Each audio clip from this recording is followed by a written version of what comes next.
Hi, kindergarten. It's Miss Cliff. Today we're going to read a Level E book called The Boy Who Cried Wolf. Now, today we're going to read a book about a boy who likes to play tricks on others. I want to talk about the word cried first. Now, when we talk about the word cry, usually that means someone's feeling sad and they're crying, right? Sometimes they have tears coming down, crying. That's not the kind of cry that we're going to talk about in our book today. Cried can also mean more of a yell. So they cry out. So in this book, you're going to hear this boy who cried wolf. So do you see on the front cover there how he's kind of shouting? He's crying out. We're also going to see the word liar. Now, I don't really like that word liar, but that really means someone that's not telling the truth, someone that's not being honest, right? Another word for that is liar. Today in our book, we are going to talk about sequencing events. And we're going to retell the story by recalling the sequence of events. That means we tell what happened in order, using words like first, next, and then, and last. We're going to use our story chart to help us recall those important events and elements so we can better retell the story. Good readers do this so they remember what they read. All right, let's get into our book and begin reading. The Boy Who Cried Wolf. Now, I'm going to read and then you're going to read after me. Ready? One day, a boy was watching over his sheep. Now you go ahead and read that sentence to me.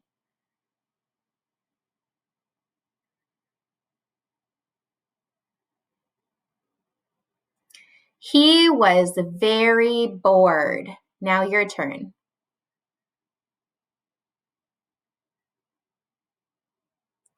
He wanted to play a trick. Your turn. Okay, I want to stop here and I want to think about what the setting is because knowing where the book and when the book takes place is going to help me understand what's happening in the story so I can go back and retell, which is what good readers know how to do. So I'm going to go over to my story chart. I know that the S in story stands for setting. So we know the setting is when and where a story takes place. So what do you think the setting is? I want you to pause the video and turn and talk with a parent or sibling and discuss what the setting is. Do that now.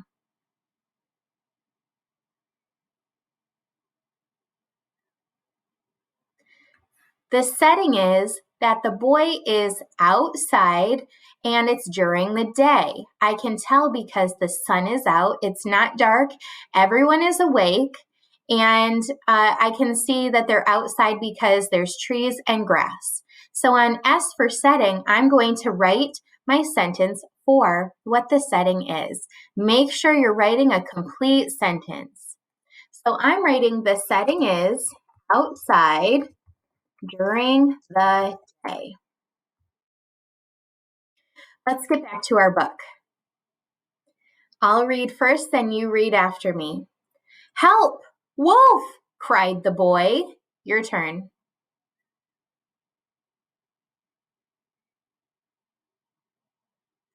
There's that word cried. Is he crying?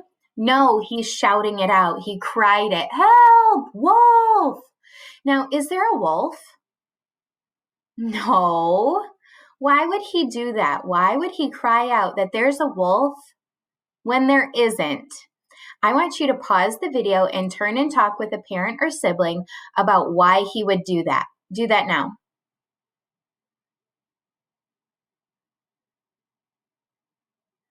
If we look back at the last page, we know that the words told us that he was very bored and he wanted to play a trick.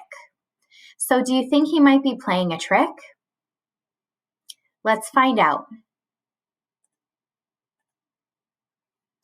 The people of the town ran to help. Your turn.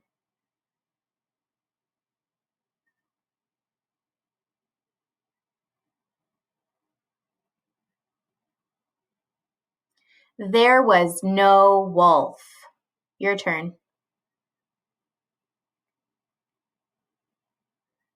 The boy laughed. Your turn.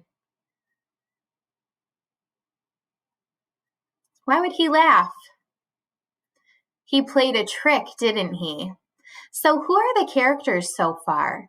Let's go back to our story chart. In our story chart, we know T is for talking characters. We also know that not all of the characters need to be talking to be counted as characters.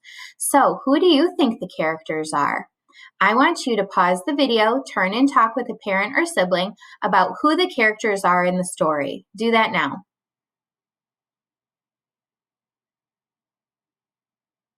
The characters in the book are the boy, I'm going to put that in my sentence, the boy and the town people, right? He tricked those town people. And the town people. Now let me read it back to make sure I have a complete sentence. The characters are the boy and the town people. Does that look like a complete sentence? Yes. All right, let's head back to our book. I'll read first. The next week, he did it again. Help! Wolf! Cried the boy. Your turn.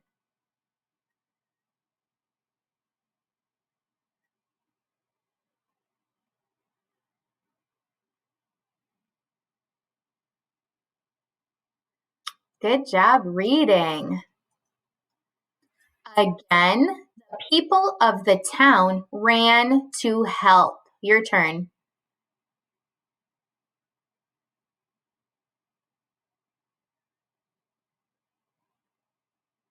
Again, there was no wolf. Your turn.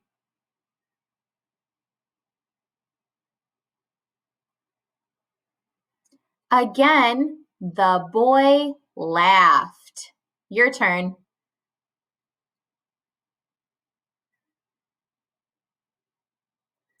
Now, what do you think the problem is in the story? Let's head back to our story chart.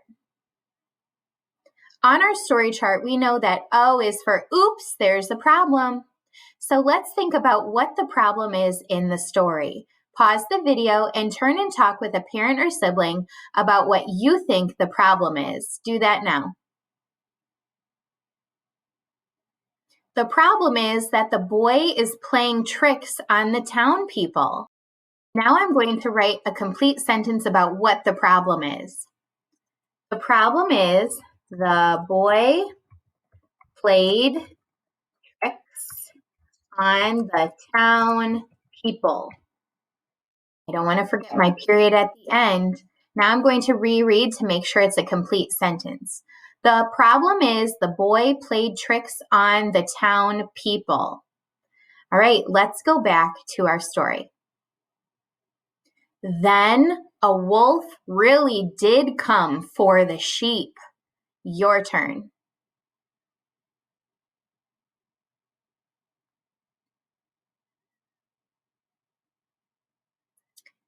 All right, great reading. Let's make a prediction now. What do you predict will happen next? Pause the video, turn and talk with a parent or sibling using the words I predict. Go ahead and do that now. I predict the boy is going to cry wolf again.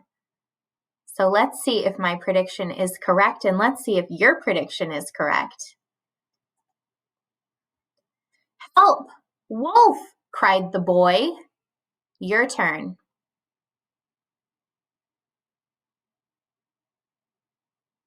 Now I want to double check if my prediction is correct. I predicted that the boy was going to cry wolf again. Was I correct? Yes. What was your prediction? Was it correct? Now it's okay if it wasn't correct.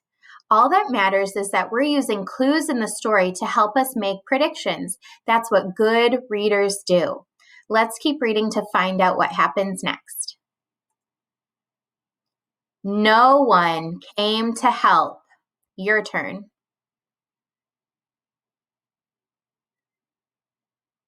Why didn't anyone come to help? Why do you think that happened? Pause the video and turn and talk with a parent or sibling about why you think no one came to help him when he cried wolf. Look at him up there yelling for help. No one's coming to help him. All right, pause the video and discuss that now.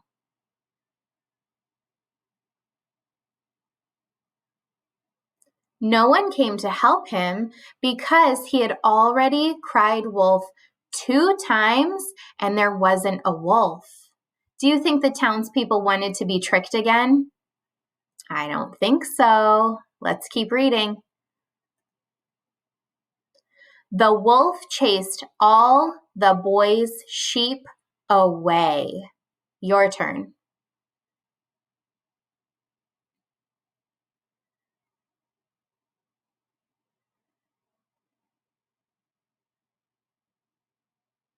Uh-oh. Does he have any sheep left? He doesn't. The wolf chased them away. The boy learned a lesson. Your turn.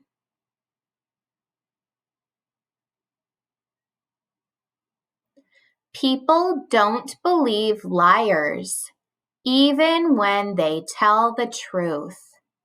Your turn.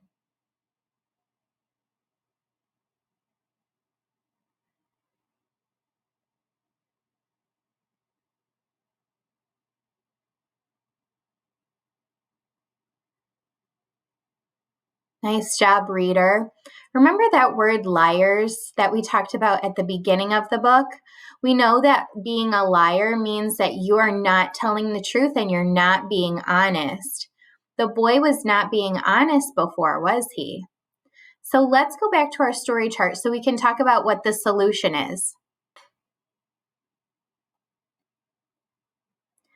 What do you think the solution is? Pause the video and turn and talk with a parent or sibling about what you think the solution is at the end of the book.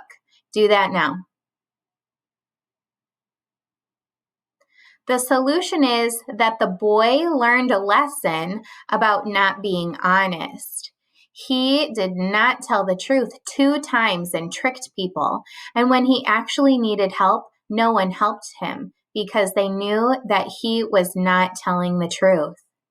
So I'm going to record that for why. Yes, there's a solution. The solution is the boy learned a lesson about not being honest. All right, I'm going to reread to make sure it's a complete sentence. The solution is the boy learned a lesson about not being honest. Do you think that he is going to be lying next time?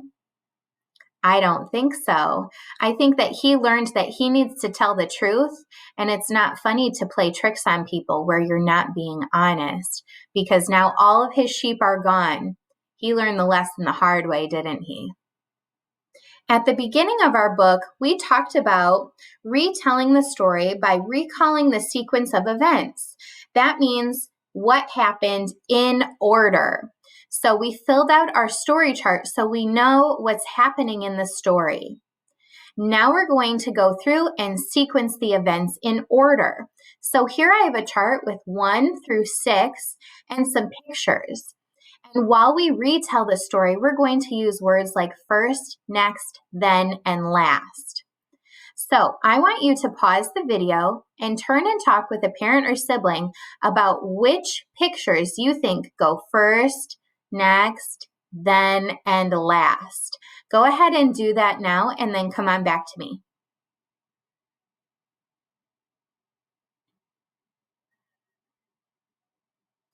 I know good readers retell the story using words first, next, then, and last. If I'm looking at these pictures, I want to retell the first event using the word first. The first thing that happened is that the boy played a trick. I'm going to move that there onto number 1. Because he played a trick on the townspeople. The next thing that happened is he played a trick again. He cried out wolf when there wasn't a wolf. So I'm going to move this next picture to number 2 because that's what happened next. Then the third thing that happened is that a wolf actually came. So I'm going to put that picture on number 3.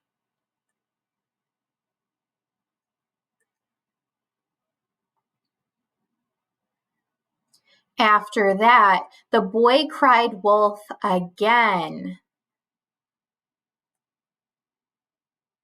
I put that on number 4. Then the wolf chased the sheep away because nobody came to help him. That is number 5. And the last thing that happened is that the boy learned a lesson that he should tell the truth rather than telling a lie. And that is the last thing that happened. He lost all of his sheep because he wasn't being honest. Now that we've sequenced our events in order and spoken out loud what happened first, next, then, after that, then, and last, now we're going to go into our writing assignment. For your writing assignment, I want you to think about the sequenced events. You are going to write about what happened in order using the words first, next, then, after that, last. You should have one sentence for each picture in the sequencing event sort. So if we go back to our sort, we see that there's 6 pictures. You are going to have one sentence for each picture. When you're finished writing your sentences, I want you to go back and make sure that you have a capital at the beginning, finger spaces between your words, and a period at the end for all 6 of your sentences. Now, is it going to be perfect? No, just try your best. That's right. Try your best. I want you to use the sounds that you know to write the words. I want you to do your best work, and then you're going to submit your sequenced events on Google Classroom. Great job today, readers. When you're finished, you can go back and reread all by yourself. I will see you next time. Bye.